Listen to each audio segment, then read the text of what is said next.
If this story hits you somewhere, real, stay until the very end.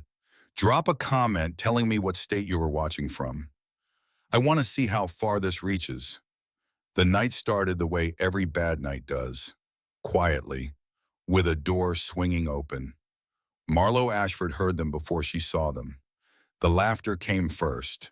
That particular kind of loud that doesn't care who's listening because the people making it have never once had to care. Four of them. Young, expensive sneakers. The kind of sunburn you only get in Vegas when you've been poolside for 3 days straight on someone else's tab. They pushed through the glass door of the Desert Rose Diner like they owned the air inside it. And maybe in their minds they did. Highway 50 40 miles outside Ely, Nevada wasn't the kind of place people ended up on purpose.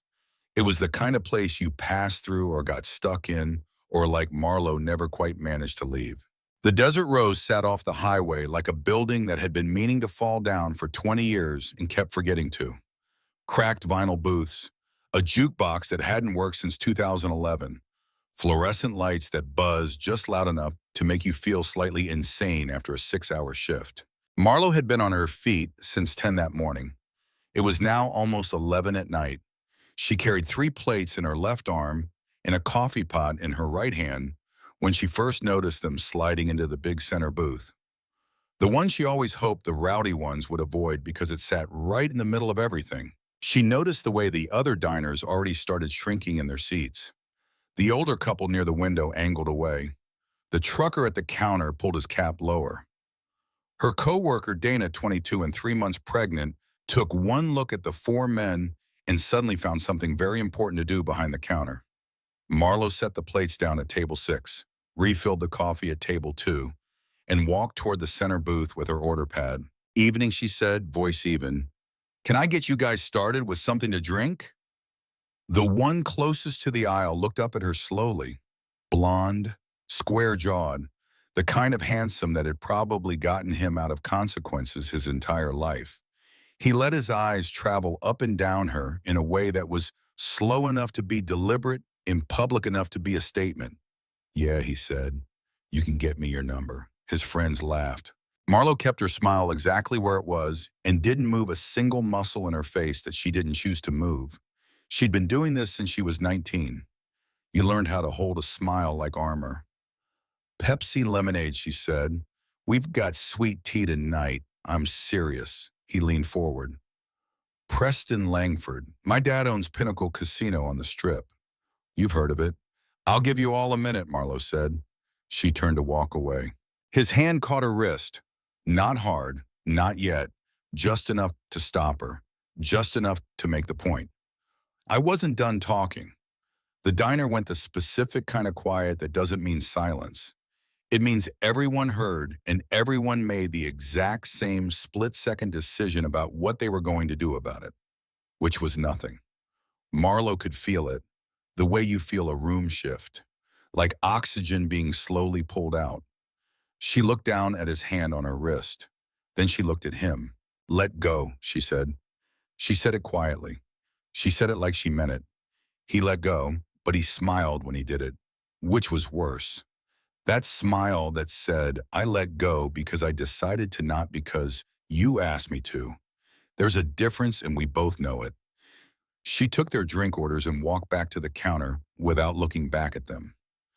Dana appeared at her elbow instantly. "You want me to call Bobby?" Bobby was the night manager who was also at that moment 40 minutes away at his kid's baseball game. "I'm fine," Marlo said. "I'm fine, Dana. They're just drunk." Dana looked toward the booth and then back at Marlo with the expression of someone who knew the difference between drunk and dangerous and wasn't sure Marlo was being honest with herself.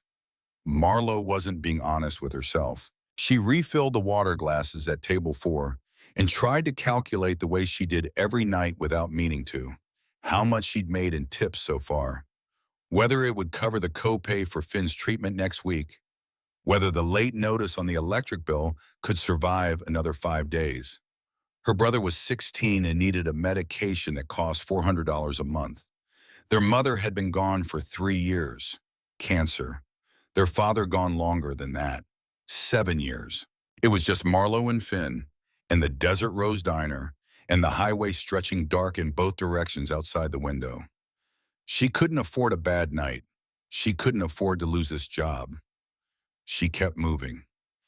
In the far corner booth, a man sat alone with a cup of black coffee and a plate of food he hadn't touched. He was somewhere in his late 40s, though he carried the particular weathering of a man who'd lived hard enough to look older than he was. Gray threading through dark hair, hands resting on the table that looked like they'd done serious work for serious years. He wore a leather vest, dark worn smooth at the shoulders, over a plain black shirt, and there was a small iron vulture stitched above his left chest pocket. He wasn't reading anything. He wasn't looking at his phone. He was just watching the room the way certain men watch rooms. Not casually, not obviously, but steadily. Taking everything in the way you do when paying attention to your surroundings isn't a habit, but an instinct burned in so deep it runs on its own. His name was Callahan Thorne. Nobody at the Desert Rose knew that yet. The two older bikers at the counter knew. They'd come in with him, and they sat with their coffee and kept their own eyes level and their voices low, because when Callahan Thorne was in a room, you felt the silence he was choosing to keep. Cal had been riding through, that was all.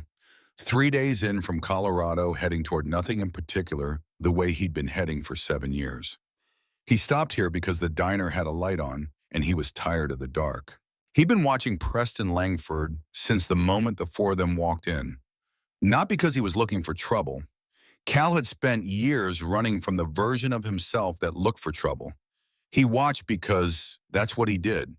And because something about the way that young man moved through the room, like the walls themselves owed him, made the hairs on the back of his neck stand up in a particular way. He picked up his coffee cup and drank, and waited. The first real escalation happened 40 minutes in. Preston had been drinking steadily, and his volume had been climbing in slow increments, like a dial being turned up by degrees. His friends fed off it. Every time Marlo came back to their table to refill drinks or clear plates, the comments got a little bit closer, a little louder, designed not just to make her feel small, but to make sure everyone in the diner heard it happening. You always work doubles or just when you need the attention. Smile more. You got a pretty face when you're not scowling. What time do you get off? I'll wait. Marlo said nothing each time. She did her job. She kept her smile calibrated to exactly the temperature of professional courtesy and nothing beyond it. But her hands. Dana noticed this. Her hands had gotten very still. Not the relaxed stillness of someone who's calm, the stillness of someone holding themselves together by force. Dana came to the counter and said quietly, "Marley, I want you to let me take that table." "No," Marlo said. "No, Dana, you're pregnant. I'm not putting you in front of that." "Then let's call Bobby." And what does Bobby do? Ask them to settle down, and they laugh in his face and keep going. And then they leave a $5 tip, and I spend the next hour talking to the county sheriff who's going to ask me what I was wearing. She grabbed her order pad. "I've been through this before. I know how it ends. You stay behind the counter." She was wrong about how it ended. 9:47 in the evening. Marlo was carrying a dessert order to table 6 when Preston called out to her across the diner. "Hey, Marlo." He'd read her name tag. That was new. "Come here a second." She finished delivering the plate. She smoothed her apron. She walked over. "What can I get for you?"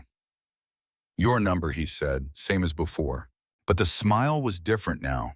Drunker. Harder. Something mean underneath it that the earlier version had kept better hidden. "I don't give out my personal number," Marlo said. "Is there anything else?" "Why not?" He spread his hands like the question was genuinely puzzling to him. "You work for tips, right?" "I tip well. Real well. My old man gives me $2,000 a week spending money, and I haven't touched half of it." He pulled out his wallet and slapped $400 in cash on the table. $400, just for the number. The diner was very quiet. Marlo stared at the money.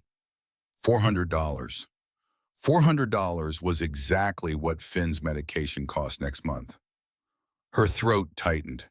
She looked at Preston Langford's face and understood with absolute clarity that he knew exactly what he was doing. He'd looked at her. The worn shoes, the double shift exhaustion, the diner that barely scraped by, and he'd calculated it. This wasn't attraction. This was a demonstration. He was showing her and showing everyone in that room that everything had a price and that he could afford whatever price it took to make a woman like Marlo do what a man like him wanted. Keep your money, she said. Something shifted in his face. Excuse me, keep your money, sir. Is there anything else I can get for you tonight? She turned to walk away.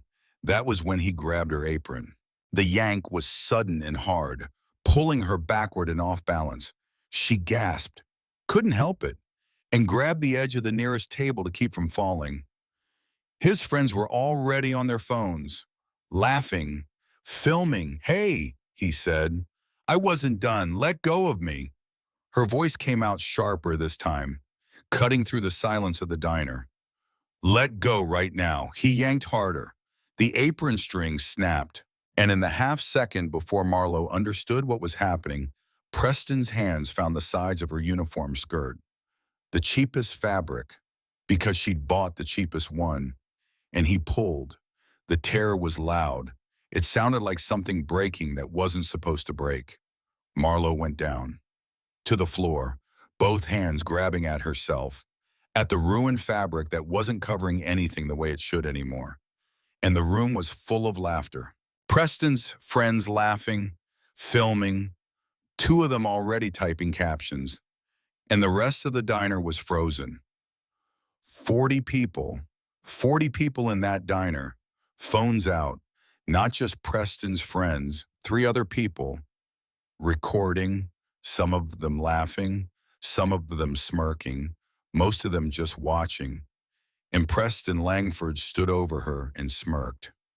That particular smirk, the one that says, I can do whatever I want and nobody's going to stop me, and we all know it. And Dana cried out from behind the counter, and nobody moved, and the lights buzzed, and Marlo was on the floor of the Desert Rose Diner at 9:48 in the evening on a Tuesday in July, trying to hold herself together with her own 2 hands. And in the far corner booth, a coffee cup was set down on a table. Very quietly, the sound was almost nothing. But it stopped time, because the men who knew that sound, the men who knew the name Callahan Thorne, they knew exactly what came next. And it wasn't mercy. Cal was on his feet before he'd made a decision to stand. That was how it always worked for him. His body moved first, and then the reasoning caught up. 30 years of training, 12 of combat, 7 of trying to unlearn all of it, and still the body knew. He walked across the diner, not fast, not slow. The bikers at the counter, his men didn't move. They watched him. They knew better than to move when Cal walked like that. They'd seen that walk before, a long time ago, in a very different place. Preston and his friends were still laughing when Cal reached the booth. He stopped 3 feet away. He didn't say anything, just stood there. Preston looked up.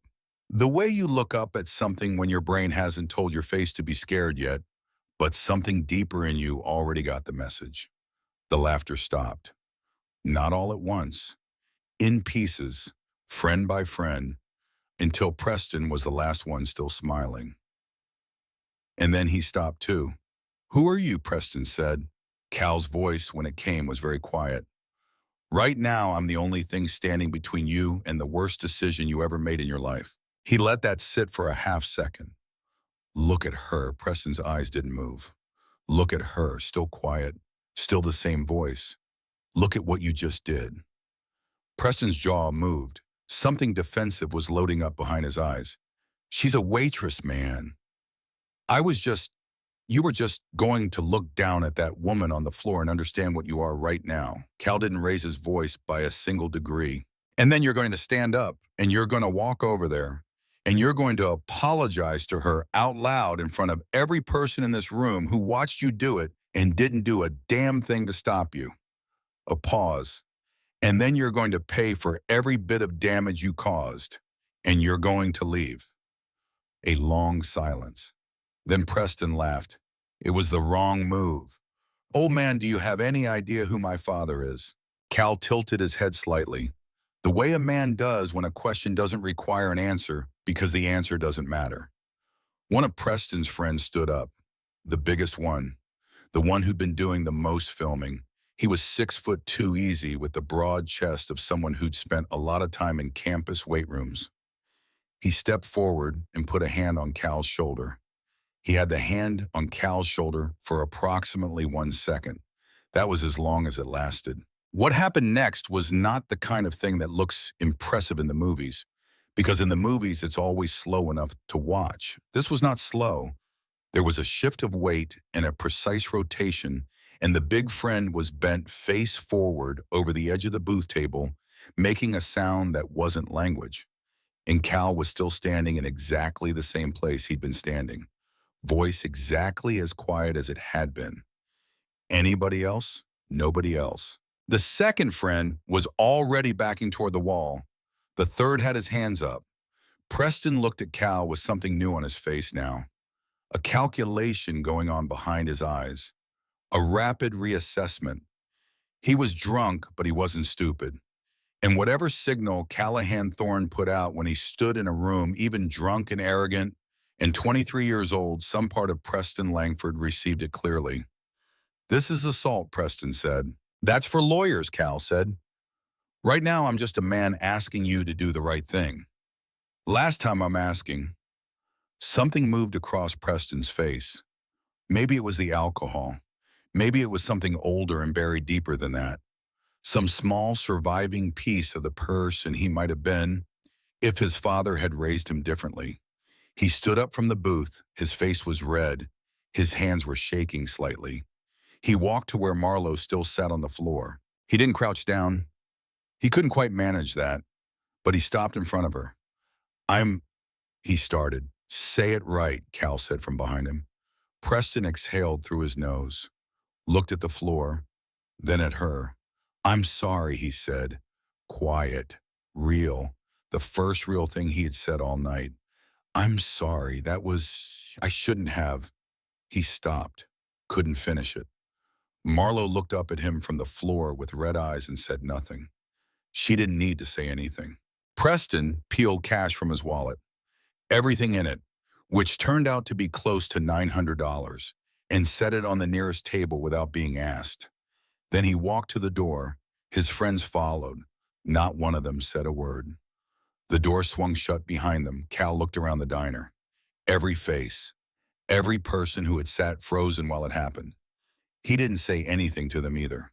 He turned back and crouched down beside Marlo and said very quietly, "You need help getting up." Marlo looked at him for a moment. Her jaw was tight. Her hands were still pressed to what was left of her skirt, and her eyes were bright with the particular kind of tears that come not from sadness, but from rage you've held too long in a body too small to hold it. "I've got it," she said. She started to stand. Her knee buckled. Cal caught her arm without hesitation and helped her the rest of the way to her feet. Dana was already coming around the counter with a spare apron from the back, already wrapping it around Marlo's waist, already talking in a low, steady voice. Marlo led her. She stood very straight and looked at a fixed point on the far wall and breathed. Cal stepped back. He turned toward his corner booth, picked up his jacket from the seat. "Sir," Marlo's voice. He turned. "What's your name?" He looked at her. She was still shaking slightly. She was still holding herself together with everything she had. And she was looking at him the way people look at you when they mean the question. Not as small talk, not as courtesy, but because it matters. "Thorne," he said. "Callahan Thorne." She nodded once, like she was filing it somewhere important. "Thank you, Mr. Thorne." He nodded back. He paid his bill. Cash, exact change plus 40%, and walked out into the dark Nevada night. He thought that was the end of it. He was wrong. The video was everywhere by morning, not the film Preston's friends had taken. They deleted that fast enough. But the diner had security cameras. And the footage of what Preston Langford did to Marlo Ashford, followed by what Callahan Thorne did to Preston Langford, had been uploaded to 3 different platforms before midnight by someone who'd been sitting in the diner and decided that this particular thing was worth putting into the world. 50,000 views by 2 in the morning, 400,000 by sunrise. By 9 in the morning, Marlo Ashford's name was in headlines she'd never asked for. And Callahan Thorne's face, partially visible, partially obscured by the angle, was the subject of every comment thread imaginable. Marlo didn't sleep. She sat at her kitchen table in the small house she rented on the edge of town with Finn asleep in the back room, and the glow of her phone lighting up without stopping, and tried to calculate what any of this meant for her. She wanted to feel something clean, vindicated maybe, or grateful. Instead, she felt a heaviness she couldn't name, the particular dread of a person who knows that when things go viral, the attention doesn't choose sides neatly. It just descends on everyone without mercy. Her phone rang at 8:43 in the morning. The number was from her second job, the insurance office where she worked 3 mornings a week doing filing and data entry. Marlo, it was her supervisor, Jim Hatfield. Thin voice. Too careful. I'm going to need you to come in today. I need to talk to you about, I'm scheduled for Thursday, Jim. I know, but something's come up. Today, if you can, she knew before she walked through the door. He let her go with phrases like optics and the nature of our client relationships, and we have to think about how this looks for the office. He couldn't look at her directly when he said it. At least he had the decency to be ashamed of himself, even if it didn't change anything. Marlo walked back to her car in the parking lot and sat there for 4 minutes with her hands on the steering wheel. Then she started the car and drove. She didn't know yet who had called Jim Hatfield. She didn't know yet that by noon her landlord would be texting her about a property inspection, the third in 2 months, always finding new problems, always implying something about her lease renewal without quite saying it out loud. She didn't know yet that the dark blue sedan parked across from her house when she got home that evening was not a neighbor's. She found the note tucked under her windshield wiper when she came out of the grocery store. Not a parking ticket, not a flyer, a folded piece of paper with her name written on it, in ink, her full name, Marlo Grace Ashford, which meant whoever left it knew her middle name, which was not on anything public. She stood in the parking lot and unfolded it. 3 sentences, printed, not handwritten, no signature. Stop talking to media. What happened at the diner was nothing. What can happen to your brother is not nothing. Marlo read it twice. Then she looked up and looked around the parking lot slowly. The way you look when you know someone's been watching you and might still be. A handful of cars, a woman loading groceries, an older man walking a small dog at the far end. Nobody watching, nobody obvious. She got in her car and locked the door and sat there for a full minute before her hands started shaking. She hadn't spoken to any media. She'd turned down 2 interview requests that morning. She'd posted nothing. She had been so specifically carefully quiet that the shaking in her hands now was partly from the note and partly from something older and deeper. The rage of a woman who has done everything right and still ended up here. What can happen to your brother is not nothing. She pulled out her phone and called the one number she could think of. It rang 4 times, yellow. Deacon's voice. Gruff, flat, unhurried. This is Marlo Ashford. From the diner. She kept her voice steady through effort. Dana gave me your number. She said Cal gave it to her last night in case a pause. She heard wind on the highway, the sound of motorcycles in the background. He figured you might call, Deacon said. Where are you? Parking lot of Ridley's on Main. I got a note on my car. She read it to him verbatim. Silence on his end, long enough that she wondered if he'd put the phone down. Don't go home, Deacon said. What? Don't go home right now. Is your brother at school?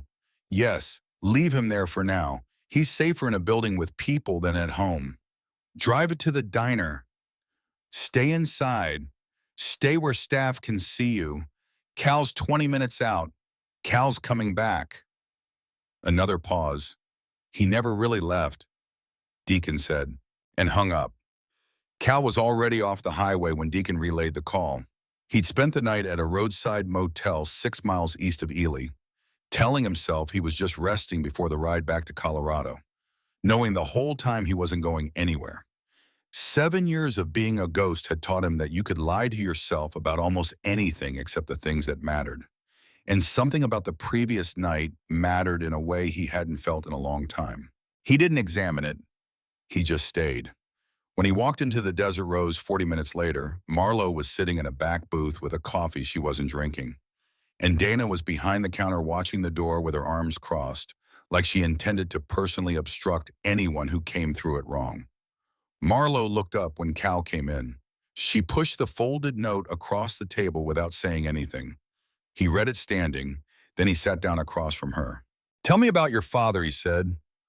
Marlo blinked. "My Victor Langford has been acquiring land on this highway for 10 years, Cal said. This diner property is one of the last holdouts. That's not a coincidence, but it's also not the whole story. The note mentions your brother. That means they've already looked into you, which means they found something worth looking for." He looked at her steadily. "Your last name is Ashford. Where's your father?" Marlo's jaw tightened. "He's dead," she said, 7 years ago. "What did he do?" She was quiet for a moment. The buzzing fluorescent light filled the silence between them. "He was a journalist," she said finally. "Investigative reporter. He worked for the Nevada Tribune for 15 years. He covered corruption, land fraud, organized crime." She looked at the table. "He quit 8 years ago. We never really understood why. He said it was for stability, for the family, better hours. He took a job doing freelance copy editing. Paid the bills, but it wasn't the same." She shook her head. "He was different after. Quieter. He started keeping things locked up. Files, boxes. He had this whole section of his closet that he kept padlocked." Her voice dropped. "We thought he was maybe having some kind of breakdown. My mom tried to talk to him about it, and he told her to stay out of his office. That was the only time I ever heard him raise his voice at her. How did he die?" She met his eyes. "Car accident," she said. "Hit and run. The driver was never found. A beat. The police said it was a drunk driver. On a Tuesday at 2 in the afternoon on a road he'd driven 1,000 times." She picked up her coffee cup, put it down without drinking. "I never believed it. But I was 17 and Finn was 9 and my mother was already sick and I didn't have the time or the money or the..." She stopped again. "I didn't have anything left to fight with." The diner was quiet around them. Cal was very still. "The locked closet," he said, "after he died. What happened to his things?" Marlo frowned. "We moved out of the house about 8 months after. Most of his stuff went into storage." She paused. "Some boxes I kept. I never really went through them. I kept meaning to, but..." She stopped. A different look crossed her face. "They're in Finn's room. He kept them because he wanted something of Dad's. I told him when he was older we'd go through them together." Cal looked at her for a moment. "You need to go through them today," he said. Marlo stared at him. "Right now," she said, "you think there's something in my dead father's boxes that has to do with Victor Langford. I think your father worked as a journalist covering powerful men." And then he stopped. "And then he died. I think someone left a note on your car that mentioned your brother's safety less than 18 hours after Preston Langford embarrassed himself in front of 40 witnesses and a security camera." He leaned forward slightly. "And I think you're smart enough to know that that's not a coincidence. You've known it since you read that note in the parking lot." Marlo looked at him for a long time. "Why are you doing this?" she said. "You don't know me. You stopped in here for coffee." Cal didn't answer right away. The kind of silence that isn't empty, but full. A man deciding how honest to be, and then deciding to be honest.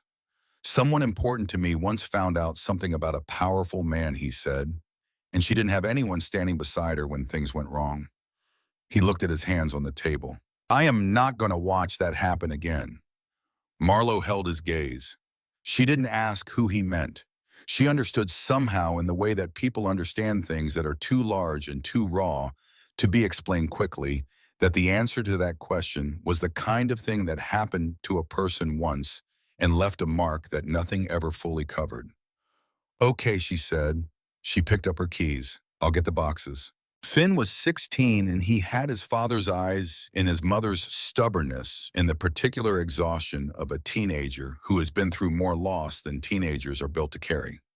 When Marlo called the school and told them she needed to come get him early due to a family matter, he met her at the front entrance with his backpack half zipped and a look on his face that said he'd already seen the video online and had been waiting for the other shoe to drop. How bad, he said, getting in the car. Still figuring that out, Marlo said. Who's the old guy on the motorcycle in the parking lot? Marlo glanced in the rearview mirror. Cal had followed her from the diner at a distance. Not close enough to crowd, close enough to be there. He helped me last night, she said. Finn looked in the mirror himself, studied Cal's face for a moment through the rear window with the flat, careful assessment of a kid who'd learned young to read strangers. He looks like he's seen some stuff, Finn said. Yeah, Marlo said. He has. She drove home. The blue sedan was not outside when they pulled up. But Cal spent 30 seconds scanning both directions of the street before he followed them inside. And Marlo noticed. The boxes were in Finn's closet. 3 of them. Cardboard. Sealed with tape that had yellowed over 7 years. Marlo stood in front of them for a moment with Cal beside her and Finn in the doorway and felt the specific weight of a thing she'd been avoiding because some part of her had known or feared that the answers inside were the kind that don't make grief easier. They make it more complicated. She opened the first box. Tax files, client folders, organized the way her father organized everything. Precisely, alphabetically, with colored tabs, nothing immediately obvious. She moved to the second box, more folders, older. The third box was different, heavier, not files. A laptop, older, and the screen cracked at one corner. A small fireproof document sleeve, zipped and locked with a combination. And underneath everything, a sealed envelope, white, her name written in her father's hand, to Marlo, open on your 25th birthday. Marlo stared at it. She was 24. Her birthday was June, still 11 months away. Cal, she said quietly, there's a letter. She didn't wait for permission. She tore it open. The handwriting was unmistakable. Her father's tight script. The letter was dated August 2018, 1 week before he died. My dearest Marlo, if you're reading this, I failed. I had everything to stop Langford. Documents, recordings, witnesses. But I was too afraid. Afraid they had hurt you, your mother, Finn. I chose silence over justice. I chose my family's safety over the truth. But you, my brave girl, you're stronger than I ever was. You've always asked the hard questions. You've never looked away from injustice. The truth is in this box. Finish what I started. Tell the story I was too afraid to tell. I'm sorry I wasn't brave enough. Your father, Gideon Ashford. June 2018. Marlo's hand shook. Finn made a sound from the doorway. Not quite a sob. He knew, Finn said. He knew he was going to die. Marlo folded the letter carefully, set it on top of the notebook. And when she reached for the composition notebook underneath, she did it with a different weight in her chest. Wrapped in a plastic bag sealed with tape and 2 rubber bands, a composition notebook. The black and white speckled kind. The kind you buy at a drugstore for $1. The handwriting was her father's. She recognized it instantly. The tight, precise lettering of a man who wrote like he was filling out forms even in his personal notes.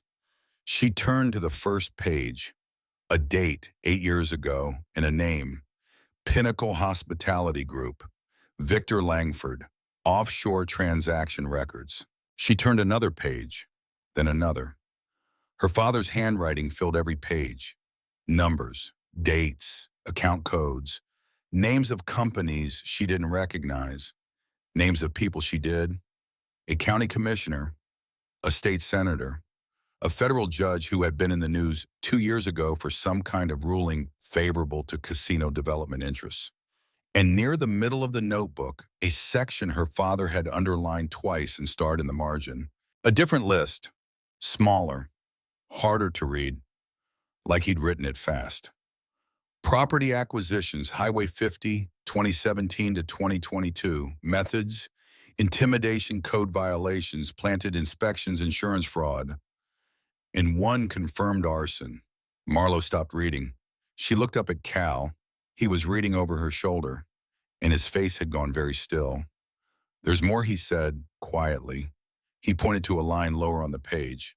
She looked. Her father had written 3 initials and circled them. E.T. Journalist. Cal went completely motionless. Marlo looked at him. E.T., she said carefully. Do you know Eleanor Thorne, he said. His voice barely made it out. She was good. She was the best person I ever knew. Marlo's father had known. He had documented it. He had kept it hidden and locked away, and ultimately died on a Tuesday afternoon on a road he had driven 1,000 times. And Cal's wife had died in a fire that the report called undetermined cause. And both of them had been looking at the same thing from different angles. An empire built on documents that were not supposed to exist anymore, except they did exist. They were sitting in a composition notebook, in a cardboard box, in a 16-year-old boy's closet, in a rented house on the edge of Ely, Nevada. My dad knew, Marlo said. The words came out strange, hollow. He knew what happened to your family, and he kept it. And then she couldn't finish the sentence. He was protecting you, Cal said. His voice was under tight control. Every word deliberate. He knew what publishing it would cost him. He saw what it cost Eleanor. He stopped, recalibrated. He kept it safe instead of public. And then he died. Cal looked at the box, the notebook, the locked document sleeve. And Langford doesn't know this exists. He knows your father kept records. That's probably been in the back of his mind for 7 years. But after last night, after the video, he started looking at you more carefully. And eventually someone's going to start looking at the right things. Finn had been standing in the doorway through all of it. Marlo had almost forgotten he was there until he said quietly, "So what do we do?" Marlo looked at her brother, at the notebook in her hands, at the man standing in her dead father's things with the name of his dead wife written in her dead father's handwriting. And something that had been trembling inside her chest for the last 12 hours settled into something harder and colder and more determined. "We don't run," she said. She said it the same way she'd said, "Let go" to Preston Langford the night before. Quiet, real, like she'd already decided and the words were just the announcement. Cal looked at her, and for the first time since she'd met him, something shifted behind his eyes that wasn't quite grief and wasn't quite calculation. Something that recognized what it was looking at. "No," he said, "we don't run." The Iron Vultures compound sat 40 miles east of Ely on a stretch of desert road that didn't appear on most maps and wasn't meant to. It was the kind of place that existed because the men who built it needed somewhere the world couldn't easily follow them. Not because they were hiding, but because they'd each spent enough of their lives in places where someone else controlled the exits. And they were done with that. Marlo had been afraid of it when Cal first suggested they move there.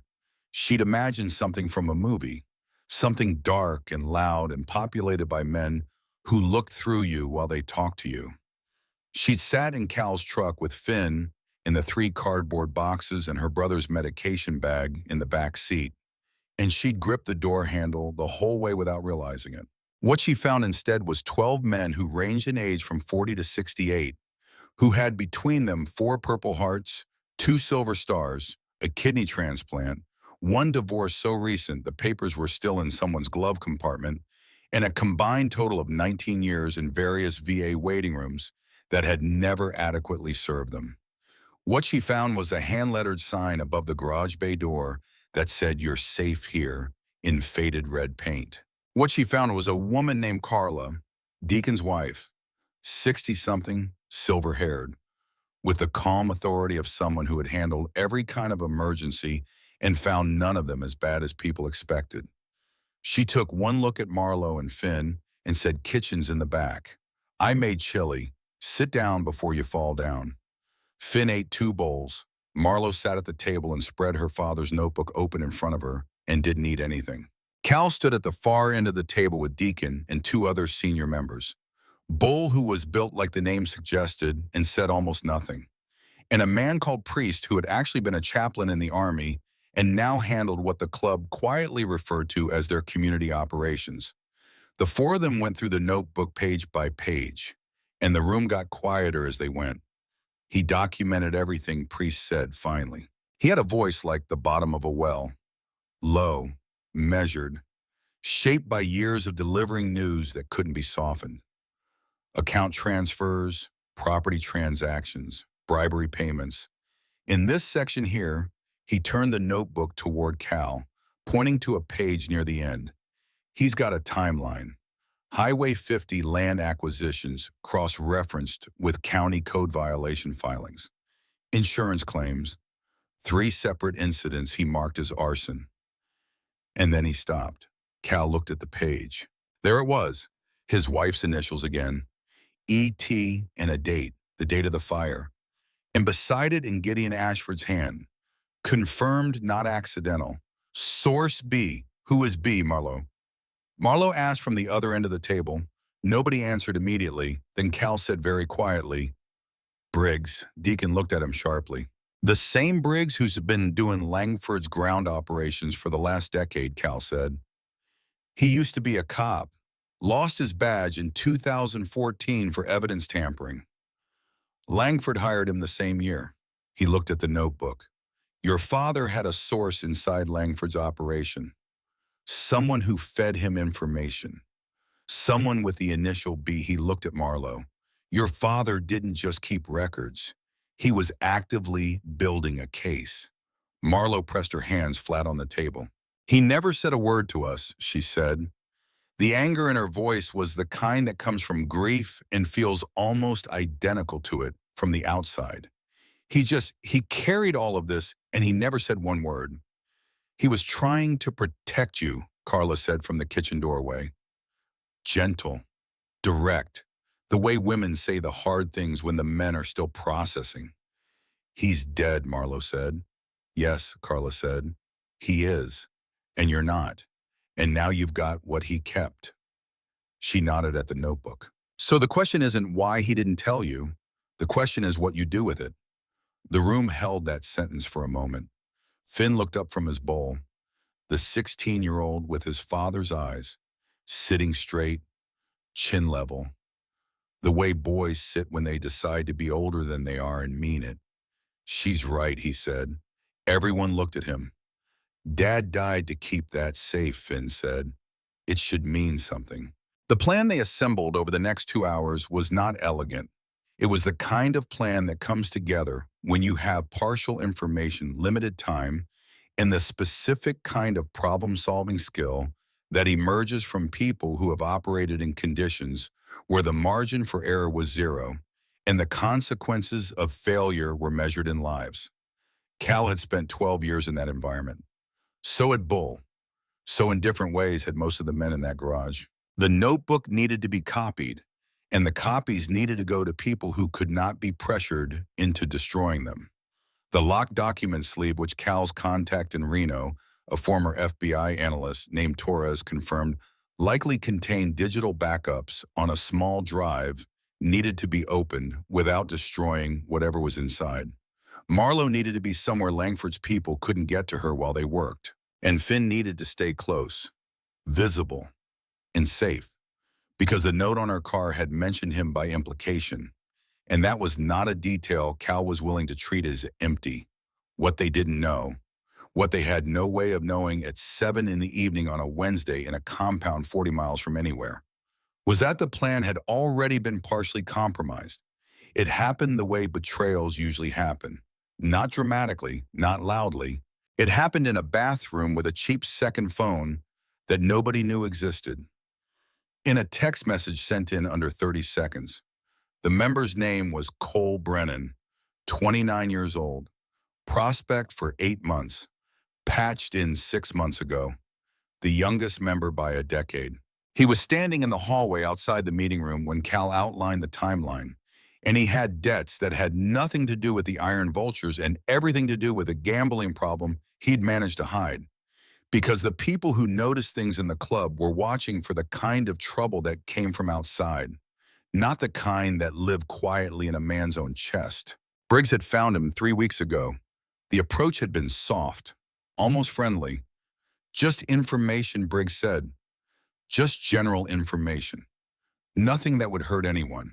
And the money enough to clear what Cole owed, and then some had appeared in his account the same day. He told himself it wouldn't matter. He told himself that again now, staring at his phone in the bathroom, and didn't believe it any more than he had the first time. He sent the text anyway. They have documents. Ashford girl has notebook. Moving to compound. Thorn running protection. He put the phone back in his sock. He walked back into the hallway. He almost ran directly into Marlo, who was coming out of the kitchen with a glass of water. She looked at him. He looked at her. Sorry, he said. Didn't see you. Marlo looked at him for a half-second longer than the moment required. Something registered in her face. Something that wasn't recognition exactly. More like the peripheral awareness of a woman who had learned to read micro-expressions from years of working in rooms where she needed to know who meant her harm before they acted on it. It's okay, she said, and kept walking, but she glanced back once. Torres arrived at this compound at 11 that night with a toolkit in the quiet confidence of someone who had opened harder things in a Ziploc sleeve in worse conditions than this. He had the drive out and readable within 40 minutes. He plugged it into an air-gapped laptop he'd brought himself and pulled up the contents. Your father was thorough, Torres said to Marlo, who was sitting beside him watching the screen. He was a journalist, she said, before he became an accountant. Torres looked at her, then back at the screen. He was more than that. Torres scrolled slowly. This is 9 years of documentation, transaction records, scanned originals, correspondence. He's got emails between Langford and 3 different state officials about zoning exemptions bought and paid for. He's got wire transfer records to offshore accounts in the Caymans. He stopped scrolling. Wait, there's something else first. He clicked on another file. Video, dash cam footage. The timestamp read August 15th, 2018, 2:14 p.m. Highway 50. The view from inside Gideon Ashford's car, his hands on the wheel, the road ahead empty, then in the rearview mirror, a black SUV, accelerating. It happened fast. The SUV rammed the back of the car, once, twice, a third time harder, pushing Gideon's vehicle toward the shoulder. The camera caught it all. The license plate visible for 3 frames, the deliberate swerve, the impact that sent the car spinning. The video cut to black. Marlo's coffee cup hit the floor. Didn't break, just rolled. They told us it was a drunk driver, she said. Her voice didn't sound like her voice. They said he probably didn't suffer. Torres pulled up another screen. DMV records, the plate he said, registered to a shell corporation, Langford Holdings subsidiary. Finn stood up so fast his chair fell over. They killed him, Finn said. They murdered our father and we believe them. The room held that for 10 seconds. Nobody moved. Then Torres said quietly, there's also a recorded phone call, 6 minutes. Recorded 2 months before the dash cam footage. Play it, Cal said. Torres looked at Marlo first. She nodded. The audio was 6 minutes long. The quality was good, a professional recording, not a phone propped against something. Her father's voice, controlled, careful. And across from him, a voice that Cal recognized from the news coverage he'd watched that morning. Victor Langford, smooth, reasonable. The voice of a man who believes he is always the most intelligent person in any room he inhabits. You know what you have is incomplete, Langford said on the recording. You know that anything you think you can prove, I can counter. I have lawyers, Gideon. You have a mortgage. Her father's voice said, I have everything, Victor. All of it. I've been keeping it for 2 years. A pause. What do you want? I want to give it to someone I trust and walk away, her father said. I want to disappear from your life and you from mine. I want my family left alone. Another pause. Longer. You should have come to me sooner, Langford said, and the conversation ended. 3 months after that recording was made, Gideon Ashford died on a Tuesday afternoon on a road he'd driven 1,000 times. Marlo was not crying. Her face had gone the particular still of a person receiving information that confirms what they have always suspected but never wanted to confirm. The grief in the room was not loud. It was the heaviest possible kind, quiet, in total, and very old. Finn, who had come in halfway through the recording, sat with his elbows on his knees and his face in his hands. He tried to make a deal, Finn said, muffled. He tried to walk away, Marlo said. He thought it would protect us. It didn't. No, she said, it didn't. She looked at Cal. Langford has never faced a consequence in his life, she said. Not one real consequence, not even close. Cal held her gaze. He will, he said. How? Her voice was not pleading. It was a genuine tactical question from a woman who had been running on adrenaline and grief for 36 hours and needed to understand the actual shape of what came next. He owns lawyers, he owns politicians.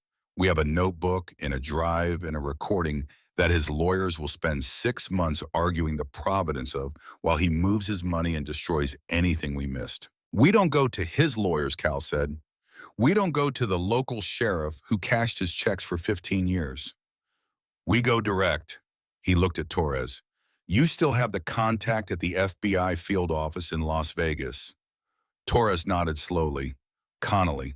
She's been building a financial crimes case for 2 years. She's been missing the source material. He looked at the laptop screen. This is the source material. Can you get it to her tonight? I can call her tonight. Then call her. Torres was already reaching for his phone when Carla appeared in the doorway. Not urgently, but with a particular quality of presence she had when something required immediate attention. Cal, she said, you need to come outside.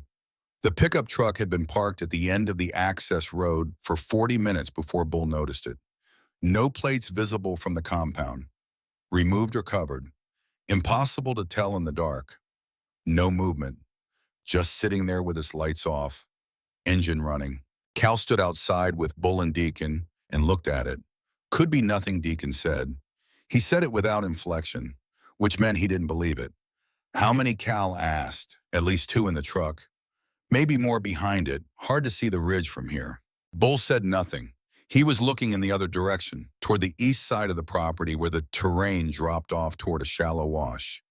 His head tilted slightly in the way it did when he was hearing something the others weren't. Second vehicle, Bull said quietly. East side. Came in quiet. They're boxing us, Deacon said. Cal turned and went back inside. He didn't run. Running communicated panic and panic spread. He walked with purpose, and the men who saw him read his face and straightened, and the room shifted in temperature the way rooms do when the people in them understand simultaneously that something has changed. We've got company, Cal said. 2 approaches, east and west. Torres, pull everything off that laptop and onto the drive and get the drive to Marlo right now. He looked at Carla. Take her and Finn to the back room. The one with the second exit. Go. He looked at the rest of his men. Nobody does anything until I know who this is and what they want. We are not starting anything, but we finish it if we have to. Marlo heard him from the hallway. She came through the door fast. Finn, Carla has him, Cal said. Go with her. I'm not hiding in a back room while I'm not asking you to hide. I'm asking you to survive. He said it straight. No softening, no apology. The drive goes with you.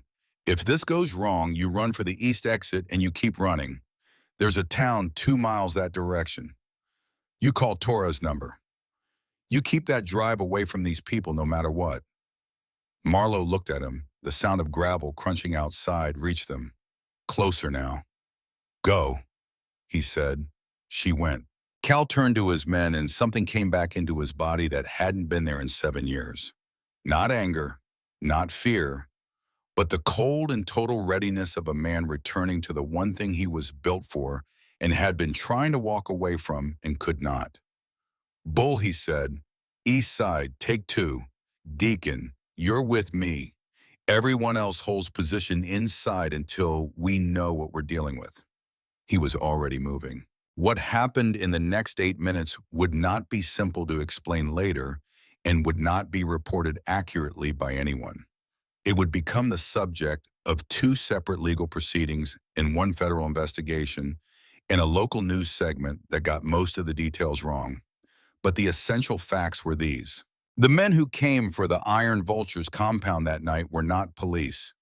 They carried weapons they had no legal right to carry in the state of Nevada.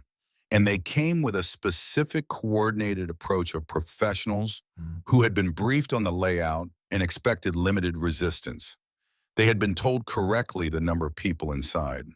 They had been told incorrectly that Callahan Thorne was just a biker who got lucky in a diner. The fight lasted under 4 minutes. 3 of Langford's men ended up with injuries serious enough to require hospitalization. One Iron Vultures member, a 61-year-old veteran named Hatch, who moved faster than men half his age when he took a hit to the shoulder that broke his collarbone and knocked him down. And he got back up cursing with one arm and kept going. And nobody who saw it would forget it. Cal himself encountered the man directing the operation at the east entrance. A broad, gray-haired man with the former cop bearing of someone who'd operated in the space between legal and not for a long time and had grown comfortable there. They looked at each other. Briggs Cal said. The man stopped. Something moved across Briggs's face. Recognition. And under it, not guilt exactly, but the awareness of a debt that had been accumulating for a long time and had now arrived in the form of the man standing in front of him. Thorne, he said.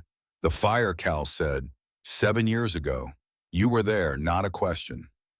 Briggs's jaw moved. His hand was still at his side, not reaching for anything. Not yet. Just standing. Just breathing. I followed orders, he said. The phrase landed in the air between them like something physical. You followed orders, Cal said. I didn't know. They told me the house was empty. My daughter was 6 years old, Cal said. Silence, the kind of silence that has weight. Briggs took a breath. His hand moved. Not toward a weapon, toward his phone. Langford gave the order, he said. I can give you everything. Every detail. Everything I know. I've got records of my own. I kept them because I knew someday, he swallowed. I knew someday something like this would happen, and I needed something to protect myself. Cal looked at him for a long moment. The thing in his chest that had been burning for 7 years was not gone. It would never be entirely gone, but it moved differently now. Moved towards something instead of consuming him from inside. You give it all to the FBI, Cal said. Tonight. Not tomorrow. Not through a lawyer. Tonight. He held Briggs's gaze. And you tell them everything about my wife, about Ashford, about every piece of land and every bribe and every name on that list. Briggs nodded once, slowly. The nod of a man who has been carrying something terrible for 7 years and has just been given a door to put it down even if the door costs him everything. Tonight, he said. Inside the compound, Torres was already on the phone with Agent Rachel Connolly in Las Vegas. In the back room, Marlo sat with the drive in her hands and Finn beside her, and Carla's steady presence filling the space between them and the dark outside. And she listened to the sounds of the compound settling back to quiet and understood with the clarity that only comes after the worst moment passes that the worst moment had not come yet, because Victor Langford had not called Briggs back. And when powerful men don't hear back from the people they sent to solve a problem, they stop waiting and solve it themselves. And Victor Langford, 63 years old, worth $400 million untouched for 30 years, had just enough pride left to want to look the Ashford woman in the eye before this was finished, which meant he was already on his way, and nobody in that compound knew it yet. Torres hung up the phone at 12:47 in the morning, and the look on his face told Cal everything before he said a word. Connolly's moving tonight, Torres said. She's been building toward this for 2 years, and the recording alone is enough to get her a federal warrant. She wants the drive, and Briggs in a room in the next 6 hours? He paused.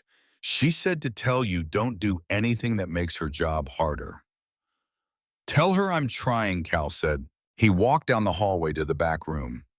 He knocked twice before opening the door, a detail that cost him half a second and that he did deliberately because the woman on the other side of it had spent enough of the last 2 days having people move through her life without asking. Marlo was sitting on the edge of a cot with the drive in her hand and Finn asleep beside her, his head on a folded jacket, his breathing the slow and total unconsciousness of a teenager who has finally run out of adrenaline.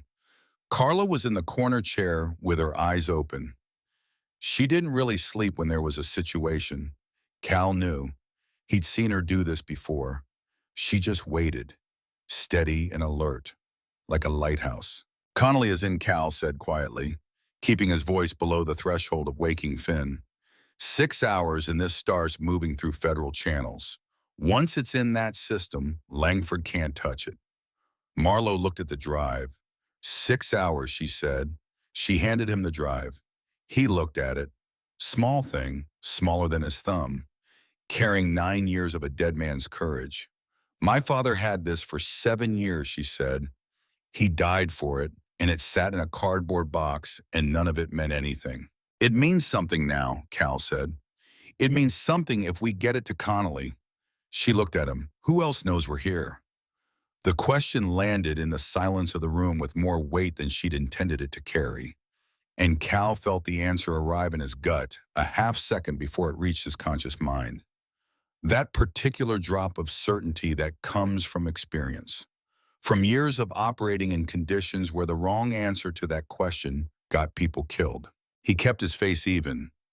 Get some rest, he said. I'll be outside.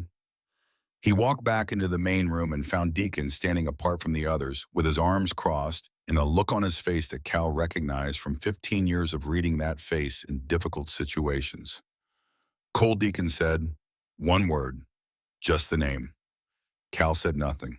I went back through the timeline, Deacon said. Low. The truck was positioned outside 18 minutes after you laid out the plan. Not 20, not 30, 18.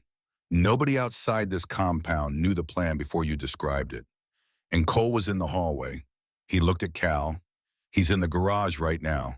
Volunteered for watch duty 20 minutes ago. Very eager to be helpful all of a sudden. Cal inhaled through his nose. Exhaled. Where's his phone? That's the thing, Deacon said. He's only got one on him, but a man with a debt habit and a paymaster tends to carry two. Cal crossed the main room and went into the garage. Cole was sitting on an overturned crate near the side door. And the specific quality of his stillness when he heard footsteps too rigid, the stillness of a man who has been practicing looking casual and can't quite make it natural, told Cal what he needed to know before he said a word. Cole looked up. His face did the thing faces do when the body understands it's been seen. Hey, Cole said. Cal stopped in front of him. He didn't raise his voice. He rarely did. But there was something in the way he occupied the space directly in front of a person when he looked at them. A totality of attention that left nowhere to hide. Tell me now, Cal said. All of it. Right now. Because what happens next depends entirely on whether I hear it from you first. Cole lasted 6 seconds. Then he broke. Fast. The way people break when they have been holding something alone and someone with enough authority finally gives them permission to put it down. The debts, the approach, Briggs, the text, the money, 3 weeks of it. All of it coming out in a low, rapid, miserable recitation while Cal stood there and listened without interrupting. When Cole finished, the garage was very quiet. What did you tell them tonight, Cal asked. Specifically, what did the last text say? Cole swallowed. That you had documents, that the Ashford girl had a notebook, that you were running protection at the compound. He paused. I didn't tell them about Torres. I didn't know about Connolly.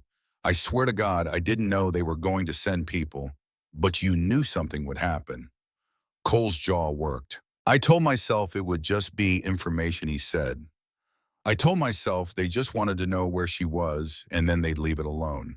And you believe that it wasn't a question. It was the saddest possible version of a statement. I needed to believe it, Cole said. Cal looked at him for a long moment, long enough for Cole to fully understand the dimension of what he'd done. Then Cal said, "Get up. You're going to sit in the main room where Deacon can see you, and you're going to stay there until the federal agents arrive, and then you're going to tell them everything you just told me." Cal. "You're lucky Hatch is still breathing," Cal said.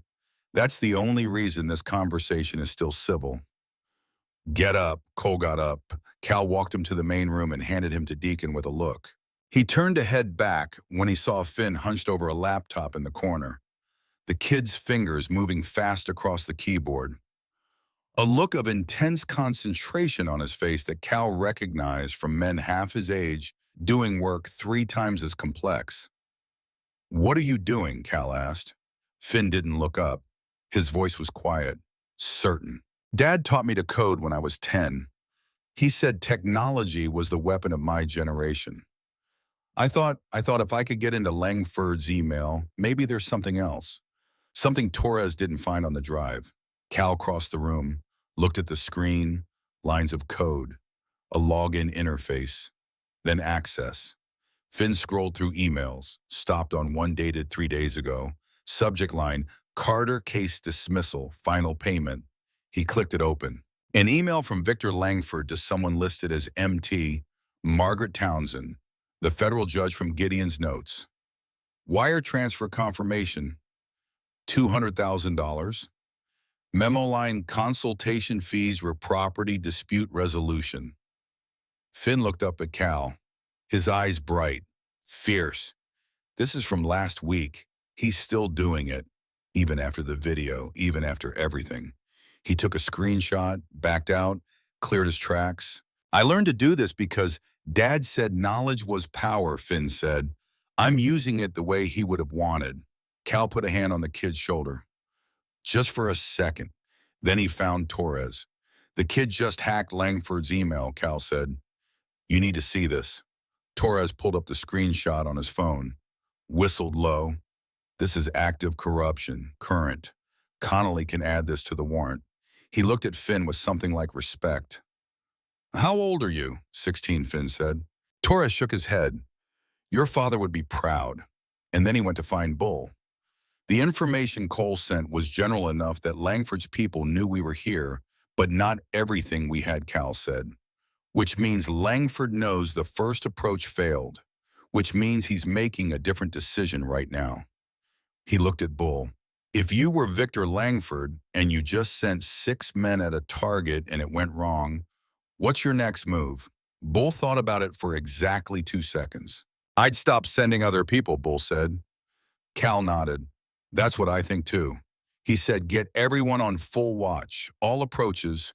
Nobody comes in or out without—" The sound reached them before the sentence finished, not from outside, from down the hall, a door opening. And then Carla's voice, raised, which was alarming because Carla did not raise her voice for small things. Cal was already moving. He got to the hallway in 4 seconds. The backroom door was open. Carla stood in the doorway with both hands pressed to the sides of her face. And the room behind her had Finn sitting upright on the cot, wide awake, eyes wild. And the cot next to him was empty. The window was open. The drive was gone. Marlowe. It had happened in the 8 minutes between Cal leaving the room and Cole's confession in the garage. 8 minutes. The man who came through the window was not one of the 6 from earlier. He was quieter, better, a different category of operative. The kind that costs significantly more and is used for significantly more specific purposes. He had come in on foot from a direction nobody was watching because everyone was watching the directions from which the previous threat had come, which was exactly the reasoning behind sending him from a different direction. Marlowe had not screamed when he put his hand over her mouth. She'd fought, hard, efficiently, with the specific determination of someone who had already decided tonight was not the night she stopped. But he was trained for this, and she wasn't, and she had no weapon, and it was over before Finn was fully awake. Finn had seen his sister pulled through the window before he could move. That was the thing about the night that Finn would carry for a long time afterward. Not fear, not helplessness, but the specific anguish of having been there and not been fast enough. He was on his feet and at the window in seconds. And then he stood there screaming his sister's name into the dark Nevada desert and getting nothing back. Cal arrived 20 seconds after Finn started screaming. He stood at the window and looked out and calculated the direction and the timing and knew with the practiced precision of a man who had spent his adult life reconstructing scenarios from evidence exactly how this had happened and approximately how much of a head start they had. 2 minutes, maybe 3. They had one vehicle unaccounted for, the vehicle that had approached from the east before the fight, which had retreated when Bull's group moved on it and had not been found since. "They're not taking her to Vegas," Cal said. He was talking to Deacon, but also to himself, running the map in his head. Too far, too exposed. There's only one property on this highway that Langford controls large enough to hold someone and keep it quiet. He looked at Deacon. The development site, the old Haverson property, 18 miles west. He bought it 2 years ago and the permits have been stalled. Nothing's been built, but there are structures. "You're sure?" No, Cal said. "But I'm moving anyway." He turned. Finn was standing directly behind him, not crying, not shaking, standing the way he'd been sitting at the table earlier, straight, chin up, the weight of an adult decision sitting on a 16-year-old's frame. "I'm coming," Finn said. "You're not," Cal said. "She's my sister, and she would not forgive me if I took you into that." Cal looked at him directly, the same way he looked at Preston Langford in the diner 2 nights ago. Total attention, no space for argument. "Your job right now is the most important job here. Torres needs a witness who can testify to everything that happened in this compound tonight. Every detail. You were here for all of it. That means you stay. You talk to Torres, and you tell Agent Connolly everything you saw and heard when she arrives. That's how you help Marlowe." He held the young man's gaze. "That's how you finish what your father started." Finn's jaw worked. His eyes were very bright. He nodded once, the same way Marlowe had nodded at the diner when she filed Cal's name away somewhere important. Cal was already at the door.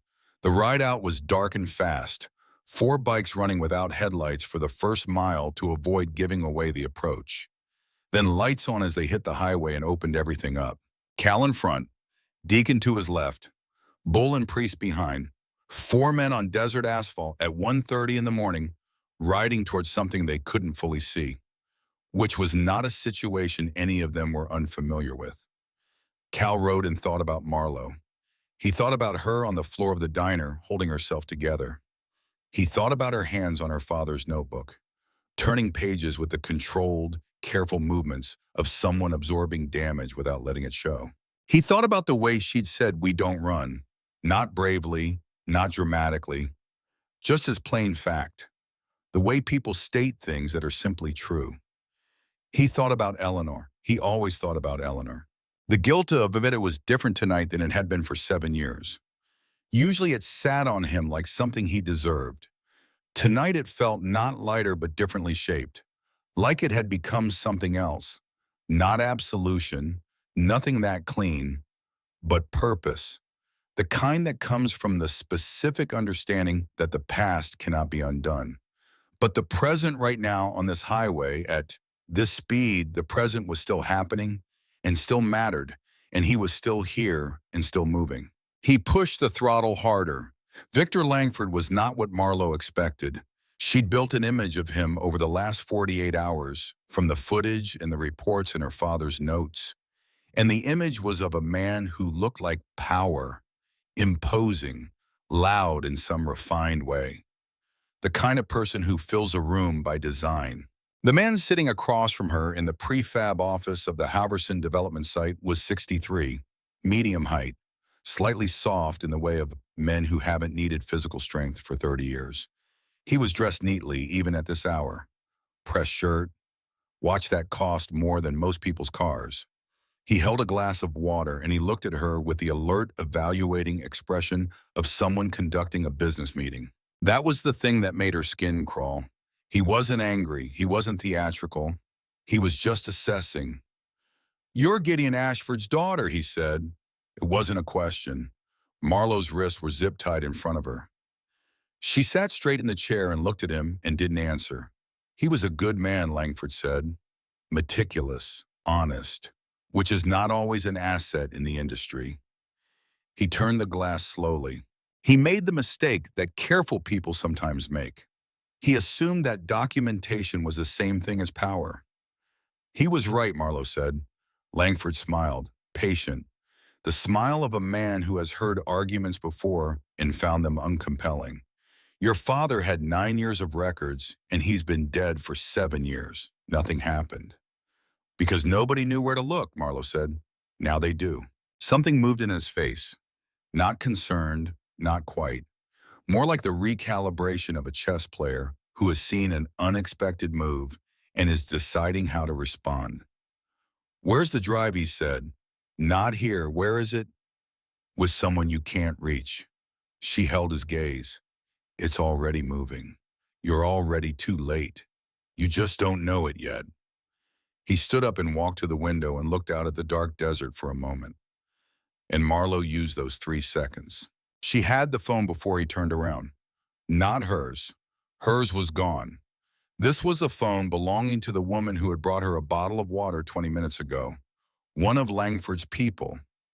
A younger woman, mid-20s name tag said Gina, who'd left it on the table near Marlowe's chair and hadn't noticed when Marlowe worked it off the table surface with her zip-tied hands in the dark, while everyone was looking at Langford. Marlowe had looked at Gina's face when she set down the bottle and seen something there that wasn't entirely absent of conscience and had made a calculated decision based on that look. She had 1 bar of signal. She opened the camera, switched to video, hit the button that she knew from years of watching Dana go live for birthday parties and baby showers would broadcast directly to the internet. She set the phone on her knee. Screen up, facing Langford. "Why Highway 50, she said loudly enough to pull him back from the window. He turned, he looked at her, and then because powerful men who have operated without consequence for 30 years have a fundamental inability to resist explaining themselves to people they believe cannot use the explanation against them, he talked.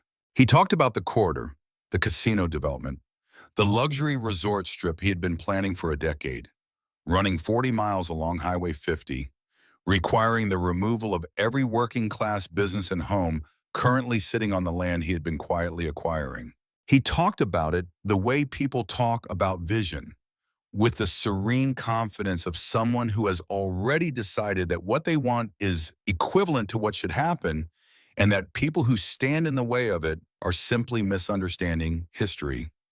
He mentioned the families who'd been pushed out. He mentioned with the particular phrasing of a man who considers this category of action simply practical, the ones who hadn't left voluntarily. He mentioned the fire that cleared the old Callaway property in 2019. He mentioned with the same flat practicality that there had been other fires. Marlowe kept her face still. The phone on her knee kept recording. 1 bar of signal was enough for a live stream if the stream was low resolution. She didn't know if anyone was watching. She didn't know if the signal was holding. She didn't know if Gina had noticed the phone was missing or if the woman who'd looked at her with something like conscience had made a different decision in the last 10 minutes. She knew Langford was still talking, so she kept him talking. The journalist Marlowe said, 7 years ago, Eleanor Thorne, the room temperature changed. Langford looked at her differently now, the assessment sharpening into something else. That was not my intention, he said carefully. But it happened. There are situations that develop in ways that aren't. She had a 6-year-old daughter, Marlowe said. Her name was Ivy. Silence.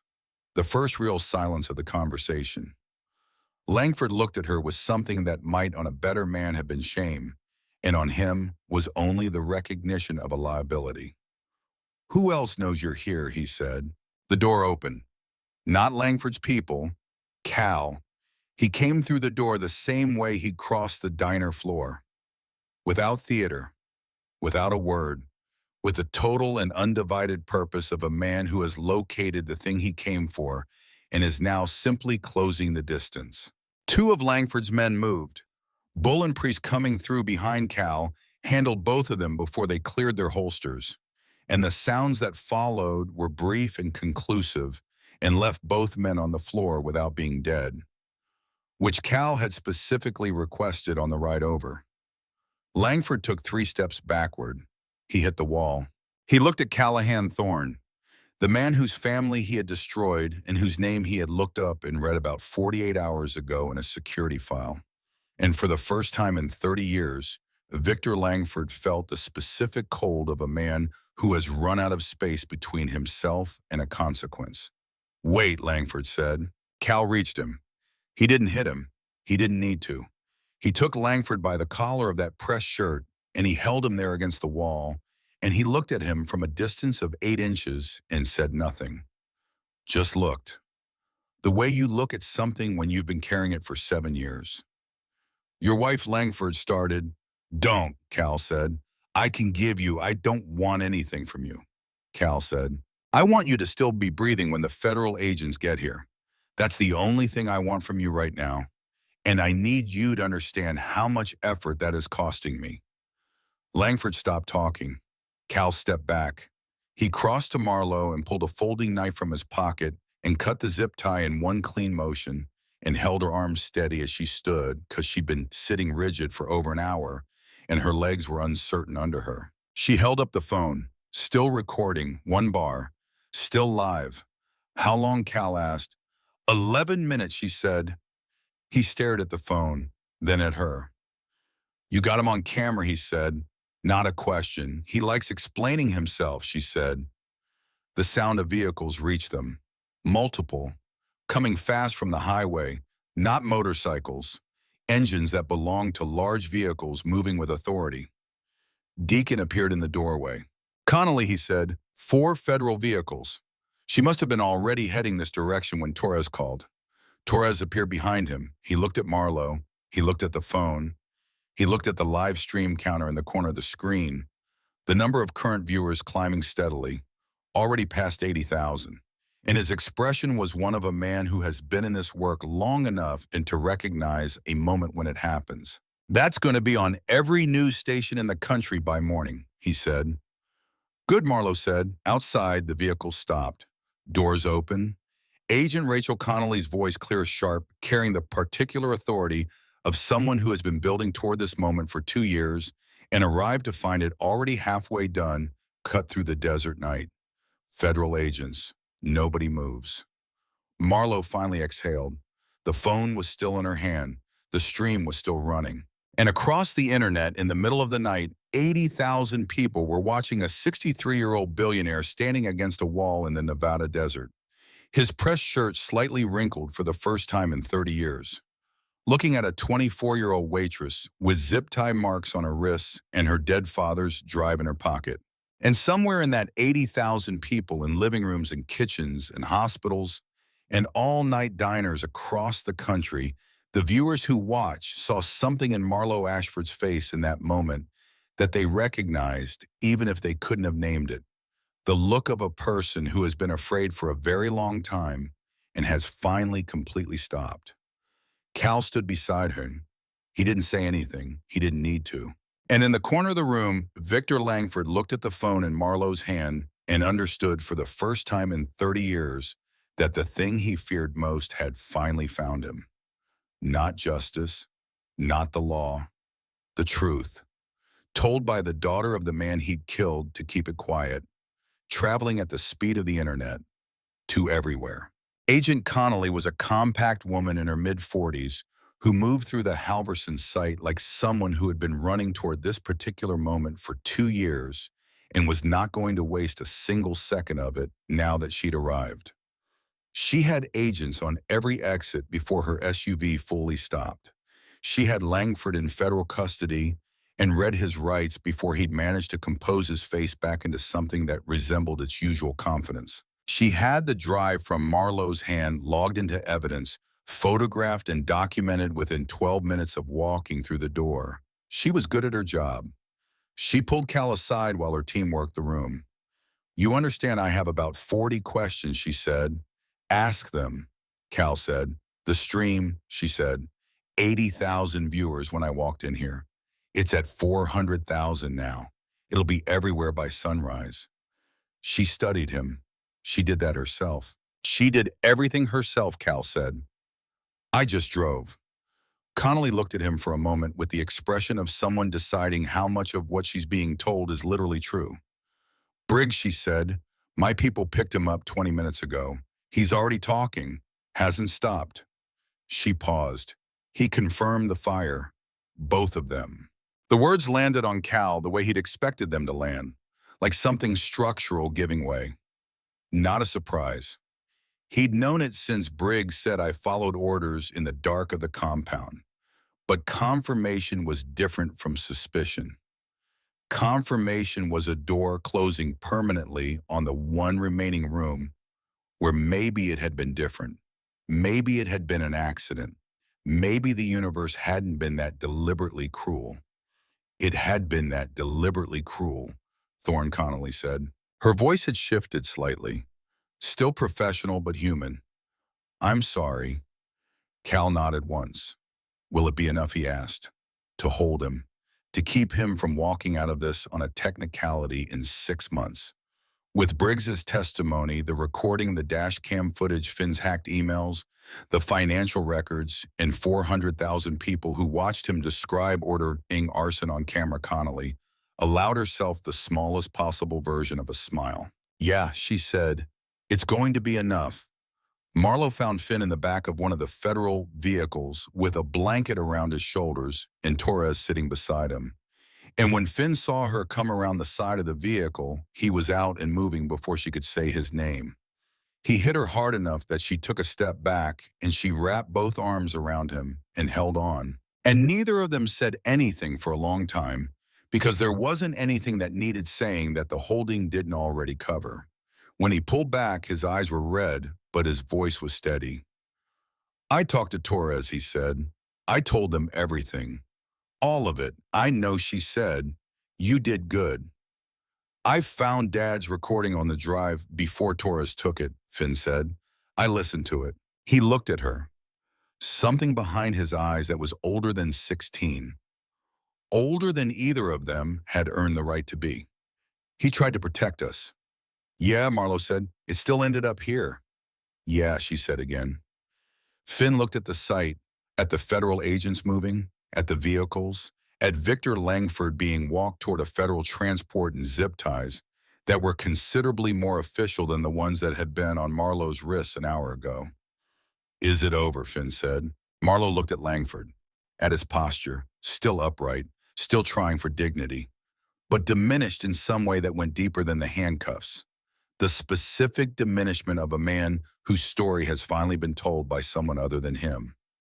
This part, as she said, what happened over the following weeks moved faster than anyone who hadn't watched a federal financial crimes case collapse an empire in real time would expect. Connolly's team had been building toward this for 2 years. They had the architecture already in place. What Gideon Ashford's documentation gave them was not the beginning of the case, but the keystone. The piece that locked everything else into coherence. The offshore accounts, the bribery payments, the land fraud, the arson orders. Briggs filled in the operational details with the thorough cooperation of a man who had decided that his only remaining asset was his willingness to talk. The county commissioner resigned on a Thursday. The state senator's office announced he would not seek re-election on the following Monday. The federal judge who appeared in Gideon Ashford's notes was placed under investigation within the month. Each headline landed differently for Marlowe than she expected. She'd imagined that watching Langford's empire dismantle piece by piece would feel like victory, clean and definitive, the kind of resolution that the situation deserved. What it actually felt like was quieter than that, more complicated, like the difference between a wound closing and a wound healing, which are not the same process and do not happen on the same timeline. She was sitting at the diner counter back working because the bills did not pause for criminal prosecutions when the door opened and Preston Langford walked in. She saw him before he saw her, which gave her approximately 3 seconds to decide what her face was going to do when he looked up and they made eye contact. She used those 3 seconds. She put her face in neutral and let him come to her. He looked terrible, which she registered without satisfaction. Not the rough night terrible of 2 weeks ago. Something more sustained. The look of a person who has been sleeping badly for reasons that live inside them rather than outside. He stopped at the counter. "I know you don't want to see me," he said. "I don't know what I want yet," Marlo said, which was honest. "Sit down." He sat. She poured him a coffee without asking, because she was a waitress and it was automatic.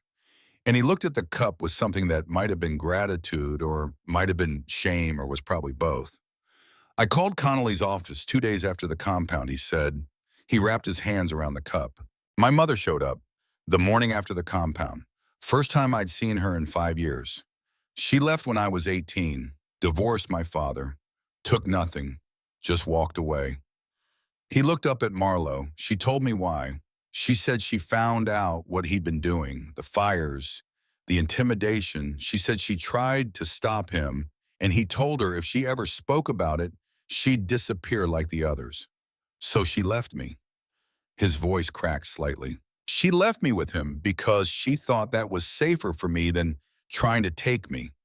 She's been living in Oregon, working at a library, and she came back because she saw the video, saw what I did to you, and she said," he stopped, breathed. "She said you can choose differently than your father, but you have to choose now. So I called the FBI. I gave them our home address, told them where to find his personal files, his real records, the ones he kept at the house. And then I called my mother, and I told her I chose her." Preston looked down at his coffee. "I'm testifying against him. At the trial, Connolly asked me to. I said yes." Marlo went still. She looked at him. She thought about Connolly arriving with 4 vehicles, moving with a specificity and speed that had seemed, even in the chaos of the moment, slightly faster than Torres's call alone should have produced. "You called them," she said. "Yeah. Why?" He looked at the counter, at his coffee, at the space between his hands. "Because I watched what I did to you in here," Preston said. "And I laughed. And then I watched myself laughing on a security camera on the internet. And I tried to tell myself it wasn't that bad, and I couldn't." He looked up. "And then I found out what he'd been doing for 30 years, and I understood that I grew up inside that, and I thought it was normal. I thought that's just how things worked. People with money, people without money, and the space between them." His jaw tightened. "I was wrong." Marlo looked at him for a long time. You're going to spend a long time figuring out how wrong," she said. "And I'm not the person who gets to tell you how to do that." "I know. But you did the right thing," she said. "When it mattered. That counts." He nodded, picked up his coffee, set it down again. "For what it's worth," he said, "I'm sorry. I know that doesn't fix anything. I know it doesn't come close. But I am." Marlo looked at him the way she looked at the room the night it all started. Steady, clear, not flinching. "I believe you," she said, which was not the same as absolution. Both of them understood that. But it was true, which was worth more than anything false and warm would have been.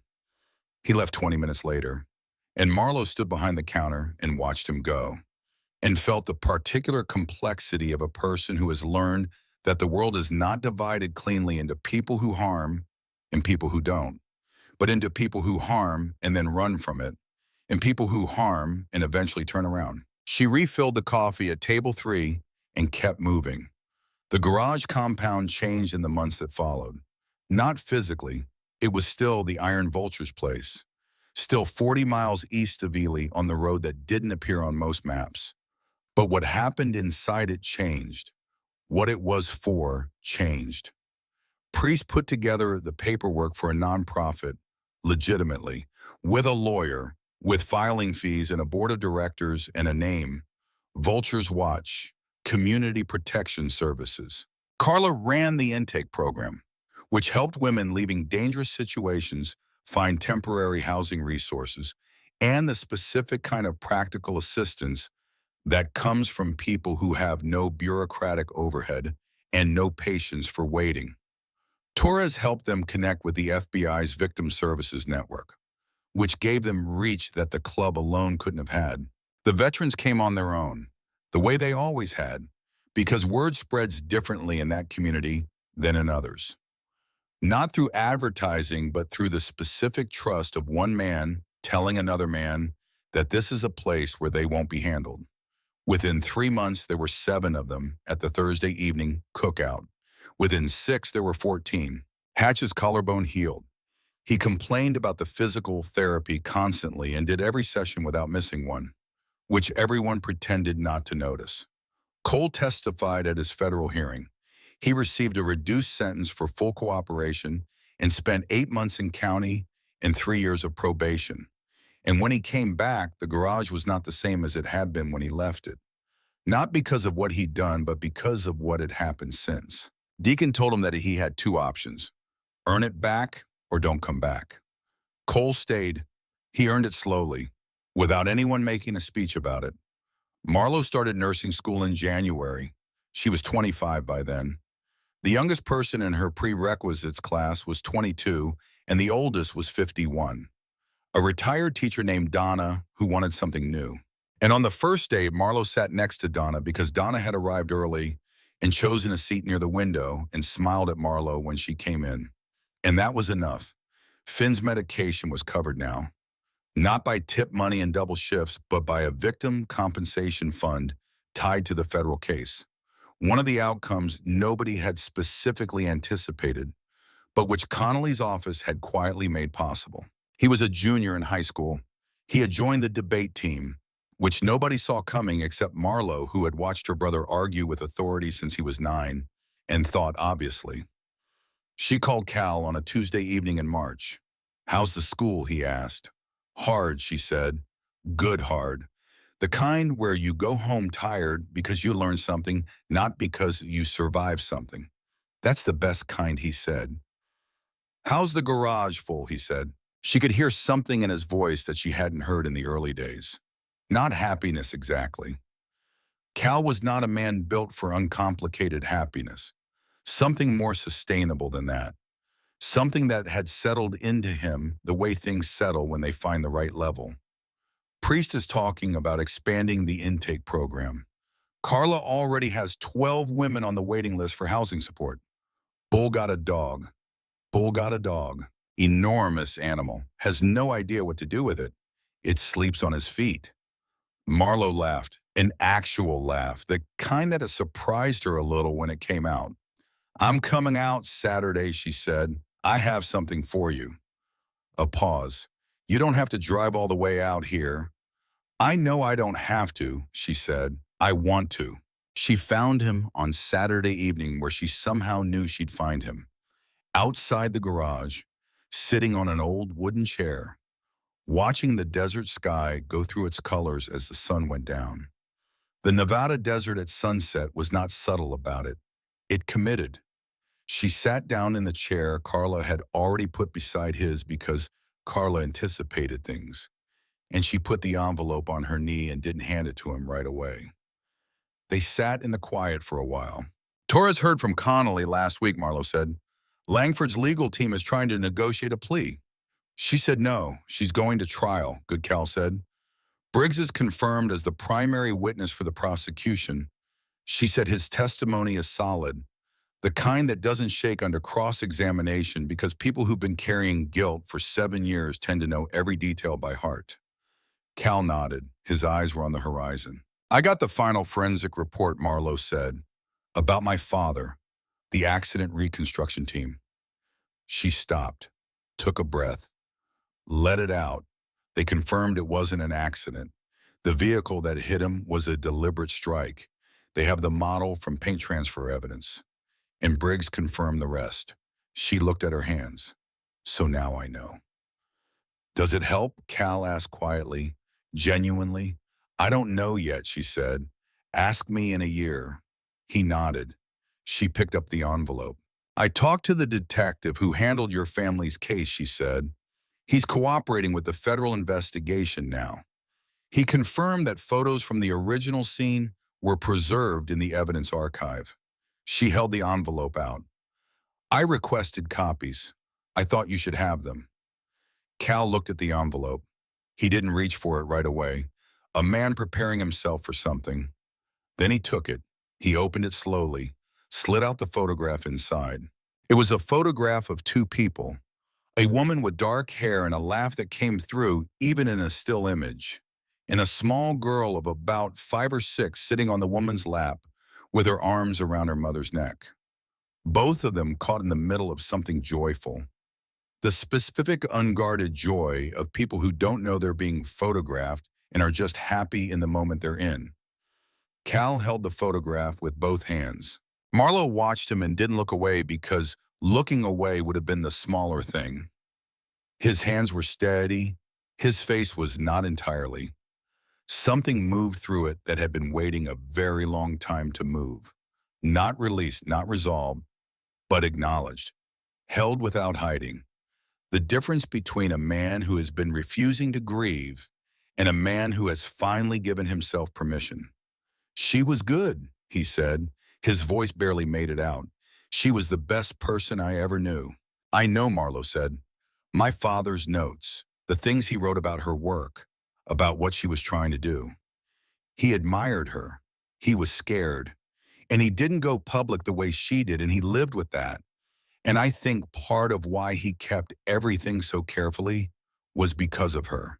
Because she had been willing to go all the way, and he hadn't. And he couldn't undo that, but he could keep what she found alive. Cal was quiet for a long time. She would have liked you, he said. I think I would have liked her too, Marlo said. The desert finished its sunset in the particular way it did. All at once, the colors going from extravagant to deep, the dark coming in from the east while the west still held the last light.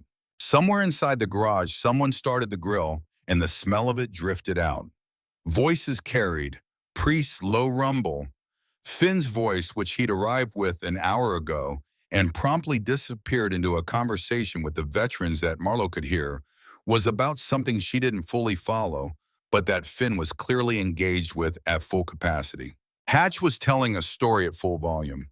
It was probably the same story he'd been telling since 1987, but everyone listened like it was new. Cal set the photograph carefully on his knee. You gave me my family back, he said. Marlo looked at him. At the photograph, at the garage behind them full of light and noise, and the specific kind of life that gets built not from luck or ease, but from people deciding deliberately to show up for each other day after day in the ordinary and the impossible. She shook her head. No, she said, you gave all of us one. From inside, Finn called her name. Something about the food, something about hurry up, something in the voice of a 16-year-old boy who was also, she knew, checking that she was there the way he would probably keep checking for a long time. And she would keep answering. She stood up. Cal stayed in his chair with the photograph and the sound of the people around him filling the desert evening. And on his face was something that had not been there 7 years ago when the fire took everything. Something that had not been there 2 weeks ago when he walked into a roadside diner for a cup of coffee and sat in the corner and watched a room choose silence. It was not peace exactly. It was better than peace. It was purpose that had found its people. And as the motorcycle sat still for one evening and the desert held everything close and the stars came out over Highway 50 one by one, Callahan Thorne, former soldier, former ghost man who had spent 7 years running from a grief he could not outpace, finally understood what he had found in the wreckage of someone else's worst night. Not redemption, not rescue, a reason.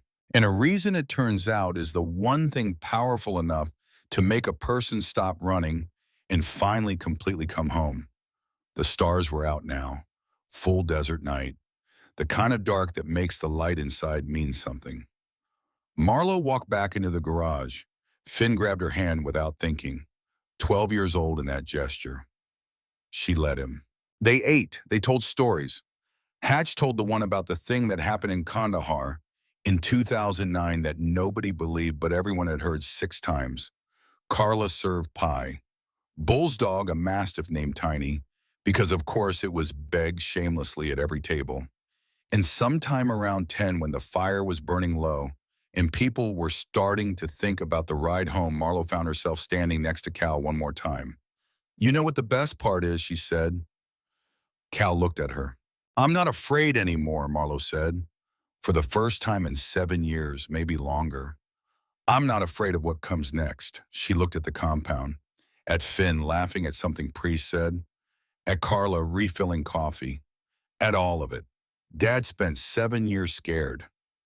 I spent 7 years not knowing what to do with what he left me.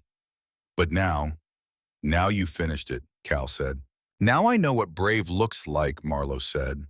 It looks like doing the thing that scares you because it's the right thing, not because you're not afraid, but because you are and you do it anyway. She looked at him. Thank you for showing me that. Cal shook his head. I didn't show you anything. You already knew. You just needed a reason to remember. The night stretched out.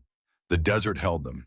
And somewhere far away in a federal detention center in Las Vegas, Victor Langford sat in a cell and understood for the first time that the thing he'd built over 30 years could be undone in 30 days by a 24-year-old waitress with her father's notebook and the courage he never had. Justice doesn't always come fast, but when it comes, it's absolute.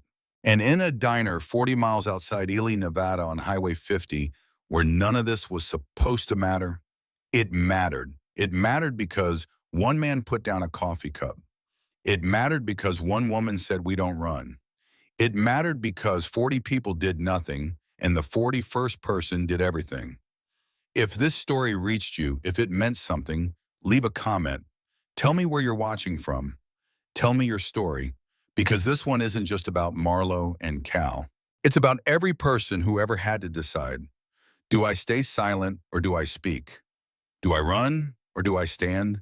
Do I let them win or do I finish what someone braver started? The answer, it turns out, is always the same. You stand, you speak, you finish it, based on the true stories of those who refuse to stay silent.